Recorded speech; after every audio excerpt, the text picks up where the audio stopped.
ओम श्री विष्णवे नमः।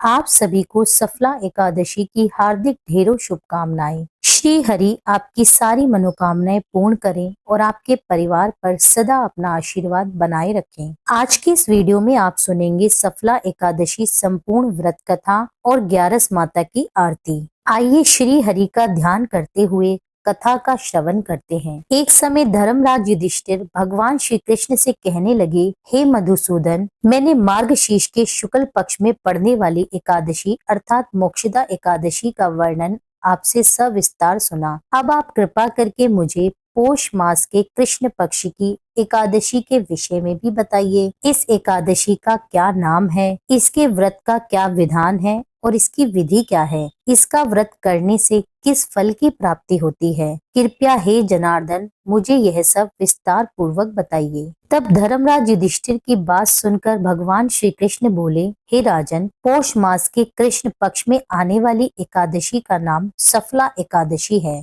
इस एकादशी पर श्री नारायण की पूजा होती है। इस पर विधि पूर्वक व्रत करना चाहिए। जिस प्रकार नागों में शेषनाग, पक्षियों में गरुड़, सब ग्रहों में चंद्रमा, यज्ञों में अश्वमेघ यज्ञ और देवताओं में भगवान विष्णु श्रेष्ठ हैं, उसी तरह सब व्रतों में एकादशी व्रत सर्वश्रेष्ठ है। वे मुझे परम प्रिय है। इसका महत्त्व मैं तुमसे कहता हूँ, तुम ध्यान पूर्वक सुनो। तब भगवान श्री कृष्ण सफला एकादशी की व्रत कथा सुनाते हुए कहते हैं, हे राजन, प्राचीन समय में चंपावती नगरी में महिष्मान नाम का एक राजा राज्य किया करता था। राजा महिष्मान के 4 पुत्र थे। राजा का सबसे बड़ा पुत्र लुम्बक बड़ा महापापी और दुष्ट व्यक्ति था। वह हमेशा पर स्त्री गमन में और वैश्यों के यहाँ जाकर अपने पिता का सारा धन लुटाता था। देवता, वैष्णव, ब्राह्मण आदि जो भी सुपात्र थे, उनकी निंदा करके वह बड़ा प्रसन्न हुआ करता था। सारी प्रजा उसके कुकर्मों से बहुत दुखी थी, परंतु उसके युवराज होने के कारण वह सभी उसके सामने कुछ बोल नहीं पाते थे और किसी में इतना साहस भी नहीं था कि राजा को कोई उसकी शिकायत करता। कहा जाता है कि बुरे आचरण को आप ज्यादा देर तक छुपा नहीं सकते। एक दिन राजा को लुम्बक के कुकर्मों का पता चल गया।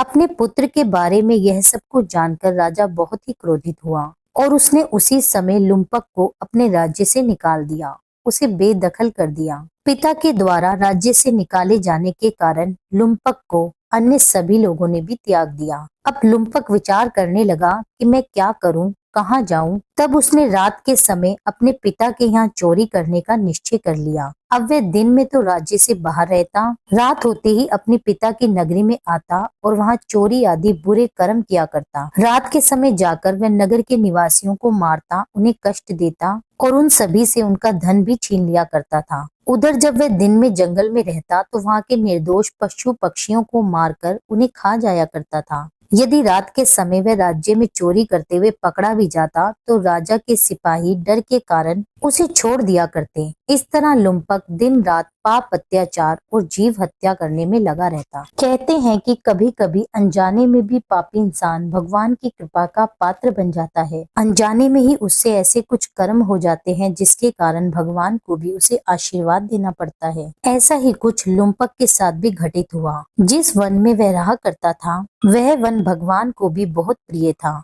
उसी वन में एक प्राचीन पीपल का वृक्ष था और उस वन को सभी लोग देवताओं का क्रीड़ा स्थल मानते थे। सभी का मानना था कि उस वृक्ष में सभी देवता गण निवास करते हैं। वन के उसी पीपल के वृक्ष के नीचे महापापी लुम्पक रहने लगा था। कुछ दिनों के बाद पोष मास के कृष्ण पक्ष की 10वीं तिथि के दिन वस्त्र न होने के कारण, तेज हवाओं के कारण लुम्पक बेहोश हो गया। ठंड के कारण वह पूरी रात्रि तक सो नहीं पाया। उसके हाथ पैर भी सब ठंड के मारे अकड़ गए। बड़ी कठिनाई से उसकी रात बीती, किंतु सुबह सूर्य उदय होने पर भी उसकी मूर्छा नहीं टूटी और वह दोपहर तक ऐसे ही बेहोश पड़ा रहा। सफला एकादशी की दोपहर तक वह पापी ऐसे ही मूर्छित पड़ा रहा। तब दोपहर में कहीं जाकर सूर्य देव की तपस से उसे कुछ गर्मी मिली। तब दोपहर में कहीं जाकर उसे होश आया। तब किसी तरह बड़ी मुश्किल से अपने अंदर हिम्मत लाकर लुम्पक भोजन की तलाश में वहां से चल पड़ा।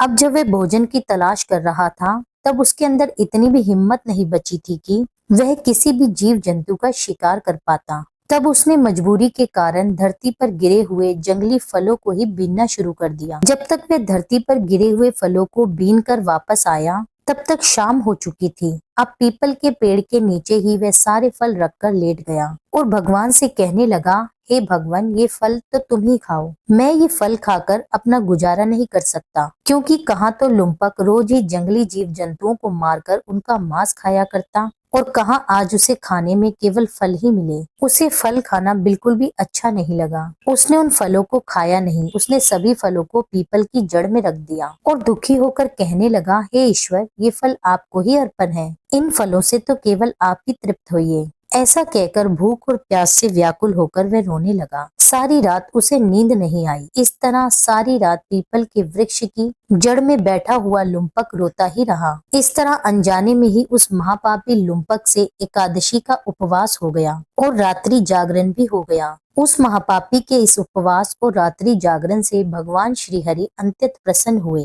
और उसके सभी पाप भी नष्ट हो गए। सुबह होते ही एक दिव्य रथ अनेक सुंदर वस्त्रों से सजा हुआ वहां पर आया और उसके ठीक सामने आकर खड़ा हो गया। जैसे ही रथ उसके सामने आके रुका, उसी समय आकाशवाणी भी हुई, हे युवराज, श्री हरि के प्रभाव से तेरे सभी पाप नष्ट हो गए हैं। अब तू अपने पिता के पास वापस जाकर राज्य प्राप्त कर ले। जब ये आकाशवाणी लुम्पक ने सुनी तो लुम्पक बड़ा प्रसन्न हुआ और हाथ जोड़कर प्रणाम करते हुए अपने पापों का प्रायश्चित करते हुए भगवान से कहने लगा, हे प्रभु, आपकी जय हो। ऐसा कहकर उसने सुंदर वस्त्र आदि धारण कर लिए और फिर अपने पिता के राज्य में वापस लौट आया। अपने पिता को उसने सारी कथा कह सुनाई। अपने पुत्र के मुख से सारा वृतांत सुनने के बाद पिता ने भी अपना सारा राज्य तुरंत ही अपने पुत्र को सौंप दिया और स्वयं वन में चला गया। अब लुम्पक शास्त्र अनुसार राज्य करने लगा। उसकी स्त्री पुत्र आदि भी श्री हरि के परम भक्त बन गए। वृद्धा अवस्था आने पर अब लुम्पक भी अपने पुत्र को सारा राज्य सौंपकर भगवान श्री हरि का भजन करने के लिए वन में चला गया और अंतिम समय में परम पद को प्राप्त हुआ। तब भगवान श्री कृष्ण कहते हैं, हे धर्मराज, जो मनुष्य श्रद्धा और भक्ति पूर्वक इस सफला एकादशी का उपवास रखता है अथवा कथा सुनते हैं, उनके सभी पाप नष्ट हो जाते हैं और अंत में उन्हें मोक्ष की प्राप्ति होती है। यहीं पे कथा संपूर्ण होती है। प्रेम से बोलिए भगवान श्री नारायण की जय। अब सुनिए 11 माता अर्थात एकादशी माता की आरती। ओम जय एकादशी माता, जय एकादशी माता, विष्णु पूजा व्रत को धारण कर शक्ति मुक्ति पाता। ओम जय एकादशी माता, तेरे नाम गिनाऊं देवी, भक्ति प्रदान करनी, गण गौरव की देनी माता, शास्त्रों में वरनी।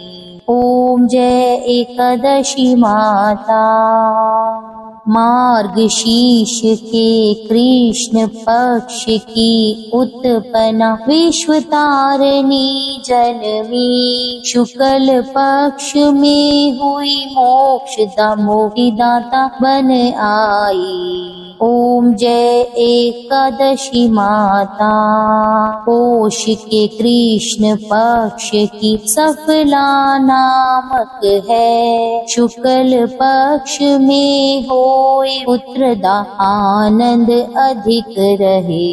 ओम जय एकादशी माता, नाम शटिलता माघ मास में कृष्ण पक्ष आवे, शुक्ल पक्ष में जया कहावे, विजय सदा पावे। ओम जय एकादशी माता, विद्या फागुन कृष्ण पक्ष में शुक्ला आमल की, पाप मोचनी कृष्ण पक्ष में चैत्र महाबली की। ओम जय एकादशी माता, चैत्र शुक्ल में नाम कामदा, धन देने वाली, नाम वरुथिनी कृष्ण पक्ष में वैशाख महावाली।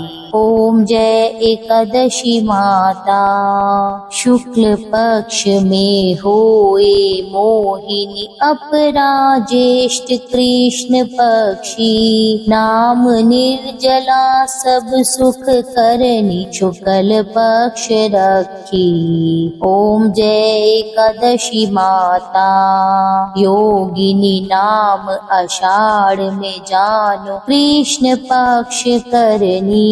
देव शयनी नाम कहायो शुक्ल पक्ष धरनी। ओम जय एकादशी माता। कामिका श्रावण मास में आवे कृष्ण पक्ष कहिए। श्रावण शुक्ला होए पवित्र आनंद से रहिए। ओम जय एकादशी माता।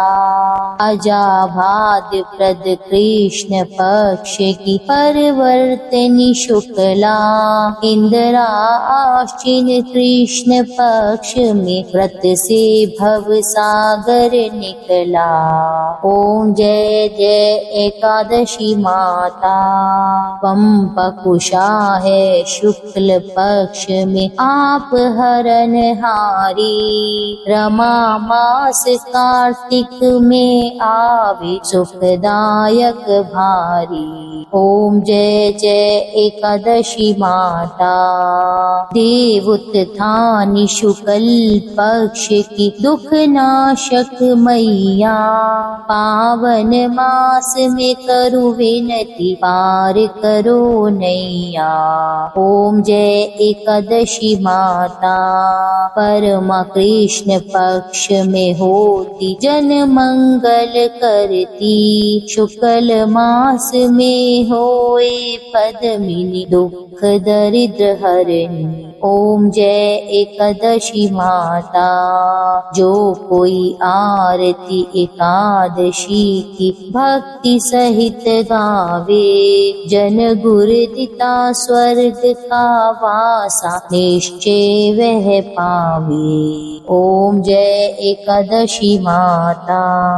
यह थी एकादशी माता की संपूर्ण कथा और आरती सहित। उम्मीद करती हूँ यह वीडियो आपको पसंद आया होगा। कथा अच्छी लगी हो तो इसके लिए मेरे चैनल को सब्सक्राइब कर लीजिए। अपने फैमिली और फ्रेंड्स में शेयर कीजिए ताकि वह भी इस कथा को सुनकर पुण्य फल प्राप्त कर सकें, भगवान श्री हरि की कृपा प्राप्त कर सकें। और जिन लोगों ने अभी तक मेरे चैनल को सब्सक्राइब ना किया हो उनसे मेरा विनम्र अनुरोध है कि प्लीज मेरे चैनल को सब्सक्राइब कर लीजिए। मेरी वीडियो में अंत तक बने रहने के लिए आप सभी का हार्दिक आभार। कमेंट में भगवान विष्णु की जय अवश्य लिखिए। मिलती हूँ आपसे एक अगली वीडियो में, तब तक के लिए जय श्री राधे।